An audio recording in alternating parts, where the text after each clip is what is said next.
কিভাবে একজন ভালো মুসলমান হওয়া যায়? মাশাআল্লাহ, খুব সুন্দর এবং চমৎকার একটা প্রশ্ন। আমরা সবাই মুসলমান, নামে মুসলমান, সবাই ভালো মুসলমান না। আল্লাহর খাতায় মুসলমান কতজন, এটা নিয়ে সন্দেহ আছে। ভালো মুসলমান না হলে সে আল্লাহর খাতায় মুসলমান হতে পারবে না। ভালো মুসলমান না হলে সে মুসলমান হয়ে জান্নাতি হতে পারবে না সরাসরি প্রথম চান্সে। ভালো মুসলমান না হলে সে কখনো আল্লাহর প্রিয় বান্দা হতে পারবে না। ভালো মুসলমান হওয়ার জন্য কয়েকটি বিষয় লাগবে।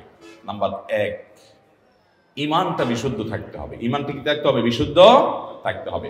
আপনাদের এই এলাকাতে চট্টগ্রামে বিশেষ করে আমাদের অনেক মুসলমান ভাইরা আছেন, অনেক মুসলমান বোনরা আছেন, সন্তান হয় না, আল্লাহর কাছে দোয়া করে ঠিক আছে, কিন্তু আবার মাজারেও যায়।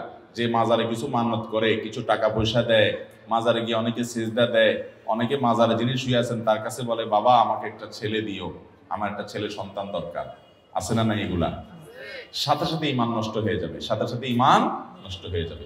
ভালো মুসলমান তো পরের কথা, আপনার যদি ইমান নষ্ট হয়, আপনার যদি আকীদা খারাপ হয়, আপনার যদি বিশ্বাসটা নষ্ট হয়, তাহলে আপনার ওই যে একেবারে মূলটাই শেষ, আপনার নেকামলে করে কোনো লাভ হবে না। এই জন্য ভালো মুসলমান হওয়ার জন্য প্রথম চ্যালেঞ্জ হলো ইমানটাকে ঠিক রাখা, বিশ্বাসটা ঠিক রাখা।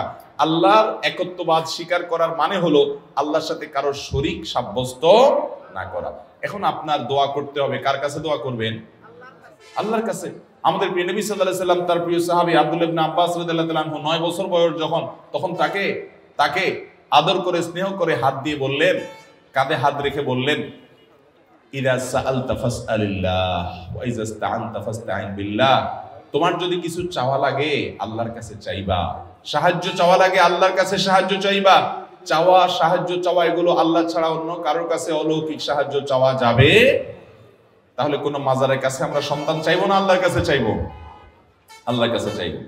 ঠিক একইভাবে আমার দোয়া, আমার ইবাদত বন্দেগী, এটা মাজারে করার জিনিস না, এগুলো আরশের মালিকের কাছে পেশ করতে হবে। মাজারে যিনি শুয়ে আছেন নিজেও আল্লাহর বান্দা, নিজেও আল্লাহর গোলাম, উনি নিজেও আল্লাহর কাছে মুখাপেক্ষী। আপনি গোলামের কাছে কেন চাইবেন? মালিকের কাছে চাইবেন। আল্লাহ বলেছেন, উদউনি আস্তাজিব লাকুম, তোমরা আমার কাছে দোয়া করো, আমি তোমাদের দোয়া কবুল করব। অতএব দোয়া করতে হবে কার কাছে?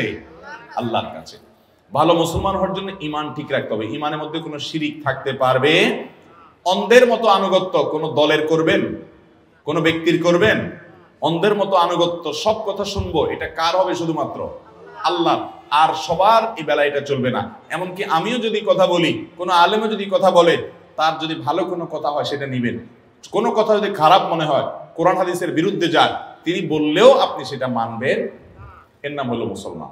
ইমান ঠিক রাখতে হবে যে আমি কার গোলামি করব, কার কথা শুনবো, কার আনুগত্য করব, কার কাছে দোয়া করব, শুধু আল্লাহ, তিনি ছাড়া আর কেউ হতে, তার সাথে আর কাউকে শরীক সাব্যস্ত করা যাবে। ইমানটাকে ঠিক করতে হবে ভালো মুসলমান হওয়ার জন্য। 1 নাম্বার 2, ভালো মুসলমান হওয়ার জন্য 5 ওয়াক্ত নামাজ সুন্দর করে, ভালো করে বুঝেন, 5 ওয়াক্ত নামাজ শুধু পড়লে হবে না। কিভাবে পড়তে হবে? সুন্দর করে। নামাজ সুন্দর কিভাবে করবেন? 2 ভাবে করবেন। নাম্বার 1, সময় হওয়ার পর দেরি না করে যত তাড়াতাড়ি সম্ভব নামাজ পড়বেন। অনেকে নামাজ পড়ে শেষ উঠতে যায়, বিশেষ করে আমাদের মা বোনদের মধ্যে এই রোগ আছে। জোহরের নামাজটা বেশিরভাগ মহিলারা আমাদের দেশে পড়ে হলো দুপুর 3টার পরে, 3:30টার পরে। কেন? কারণ ঘর বাড়ির কাজ কাম সামালেন, রান্না বাড়ি করে সব গোছান, ছেলে মেয়েদেরকে খানা দেন, স্বামীরে খানা দেন, নিজে গা গোসল ধন, সব ঝামেলা সারতে সারতে 3টা 3:30টা বেজে যায়। এরপরে যে উনি আসরের সময় গিয়ে জোহর পড়ে, ঠিক না বেঠিক? অথচ নবী করিম সাল্লাল্লাহু আলাইহি ওয়াসাল্লাম বলেছেন, সবচেয়ে উত্তম আমল হলো as-salatu li awwali waqtiha, আউয়াল ওয়াক্তে নামাজ পড়া, এটা হলো সবচেয়ে উত্তম আমল। এজন্য ভালো মুসলমান হওয়ার জন্য নামাজ শুধু পড়লেই হবে না, 5 ওয়াক্ত নামাজ তো পড়তেই হবে।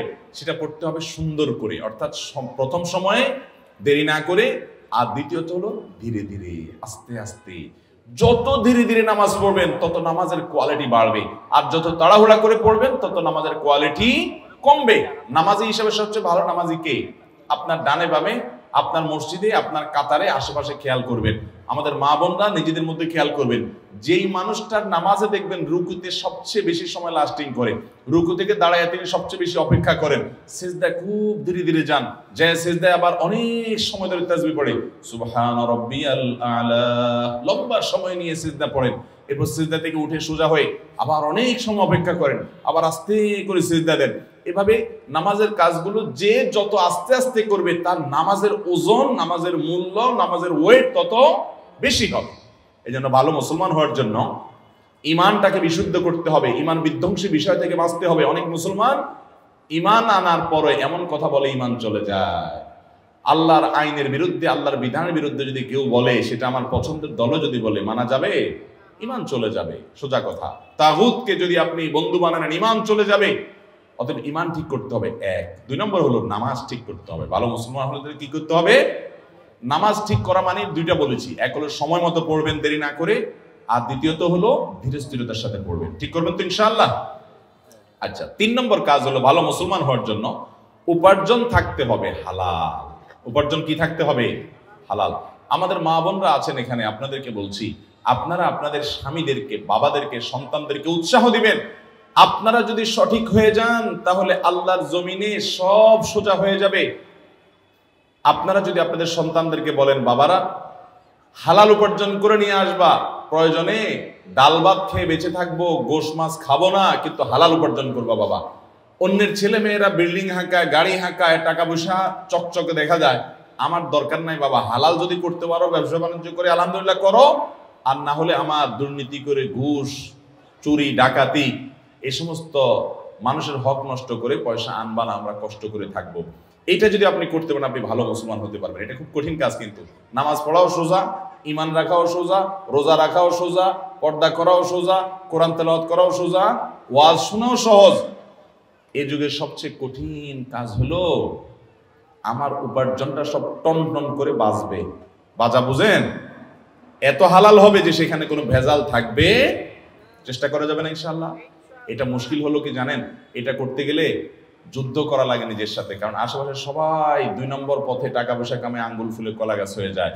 এটা দেখে আপনার মা বাপ বলবে, আপনার স্বামী, আপনার স্ত্রী বলবে, আপনার বন্ধু বান্ধব বলবে, ছেলে মেয়ে বলবে, তুমি কি করো, আরে দুধ করো, পরে আল্লাহকে রাজি করে নেওয়া যাবে। এগুলো ভুল। ভালো মুসলমান হওয়ার জন্য উপার্জন হারাম, এটা থেকে বেঁচে হালাল উপার্জন থাকতে হবে ইনশাআল্লাহ। হালাল উপার্জন না থাকলে কোনো ভালো মুসলমান হওয়ার কোনো সুযোগই নেই, দোয়াই কবুল হবে না, সোজা কথা। ওই শরীরই জান্নাতে যাবে, নবী সাল্লাল্লাহু আলাইহি ওয়াসাল্লাম বলেছেন, যে শরীর হারাম দ্বারা গঠন হয়েছে। এই জন্য চ্যালেঞ্জ নিতে হবে মুসলমান যুবকদেরকে, যুবতীদেরকে, সবাইকে, যে আমরা হারাম আমাদের শরীরে প্রবেশ করাবো ভালো মুসলমান হওয়ার জন্য।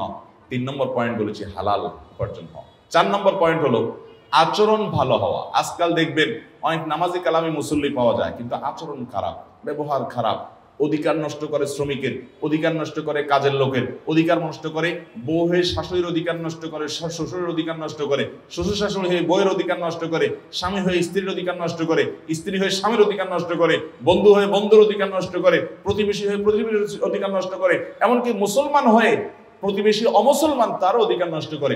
প্রতিবেশী অমুসলমান হলে তার অধিকার আছে না নেই? কিরকম অধিকার জানেন?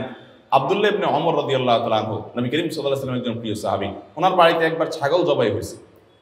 খাওয়া দাওয়া করবেন কোনো আনন্দের উপলক্ষ, তো উনি ওনার পরিবারের লোকদেরকে বললেন, আমাদের পাশের বাসায় যে ইহুদি আছে তার বাসায় কি গোশত পাঠানো হয়েছে ছাগল থেকে? 2 বার জিজ্ঞাসা করলেন।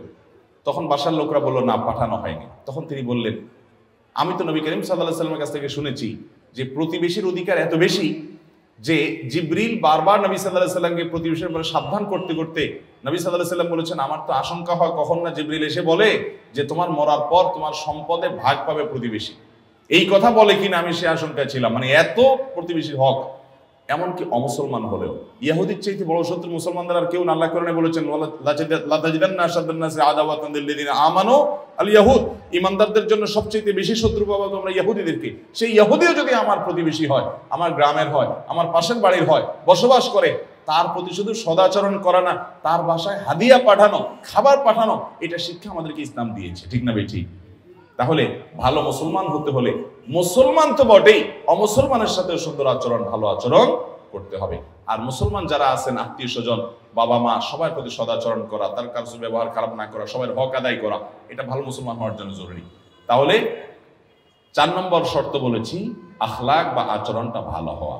এই 4টা কাজ যদি আপনি ঠিকঠাক মতো করতে পারেন ইনশাআল্লাহ, এর পাশাপাশি হারাম কাজ থেকে বেঁচে থাকবেন, মৌলিক ফরজ বিধানগুলো মেনে চলবেন, ইনশাআল্লাহ আপনি ভালো মুসলমান হয়ে যাবেন। ওইটাকে আমরা 5 নম্বর পয়েন্ট বললাম। আমরা আবারও বলি, 1 নম্বর ইমানটাকে শুদ্ধ করবেন, শিরিক মুক্ত ইমান আনবেন। নাম্বার 2, নামাজটাকে সুন্দর করবেন, ওয়াক্ত হওয়ার পরে দেরি করবেন না এবং ধীরে ধীরে পড়বেন। নাম্বার 3, হালাল উপার্জন করবেন, হারামের ধারে কাছে যাবেন না, চ্যালেঞ্জ নেবেন। নাম্বার 4, আচরণ ভালো করবেন, সবার অধিকার আদায় করবেন, কারোর অধিকার নষ্ট করবেন না। বান্দার হকটা অনেক গুরুত্বপূর্ণ। আল্লাহর হকে একটু ভেজাল হলেও আল্লাহ মাফ করবে, বান্দার হকে কিন্তু ছাড় নাই। অতএব বান্দার হক যেন ঠিকঠাক মতো আদায় করেন। স্ত্রী হয়েছেন, তাহলে স্বামী আমার অধিকার নষ্ট করুক, আমি তার অধিকার নষ্ট করবো না, তার প্রাপ্য অধিকার আমি তাকে দেব। স্ত্রী আমার অধিকার নষ্ট করছে, করুক, কিন্তু আমি তার অধিকারটা প্রাপ্য পুরোটা দেব। যতটা আমরা অধিকার সচেতন হব, তার চেয়ে বেশি কর্তব্য সচেতন হব, আমার দায়িত্ব বিষয়টা আমি বেশি দেখব। 5 নম্বর হলো আপনার অন্য আল্লাহর যে মৌলিক ফরজ বিধানগুলো আছে সেগুলো মানা, মোটা মোটা যে হারাম জিনিসগুলো আছে সেগুলো থেকে বাঁচার চেষ্টা করব। এভাবে যদি আমরা 5 কাজ করি, ইমান ঠিক করি, নামাজটা সুন্দর করি এবং হালাল উপার্জন করি, আচার আচরণ ভালো করি, সবার অধিকার ঠিকঠাক মতো দেই, মোটা দাগে ফরজগুলো রোজা রাখা, যাকাত দেওয়া ইত্যাদি, হজ করা, এগুলো যদি মেনে চলি এবং হারাম কাজ, জেনা, ব্যভিচার ইত্যাদি থেকে বেঁচে চলি, ইনশাআল্লাহ একজন আদর্শ ভালো মুসলমান হতে পারবেন। একজন আদর্শ ভালো মুসলমান মানে কিন্তু আমলের পাহাড় গড়া না, দুনিয়ার আমল কতগুলা করে নিলেন আপনি ভালো মুসলমান হয়ে গেলেন, জি না।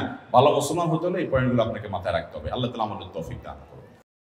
আস-সুন্নাহ ফাউন্ডেশন, উম্মার স্বার্থে সুন্নাহর সাথে।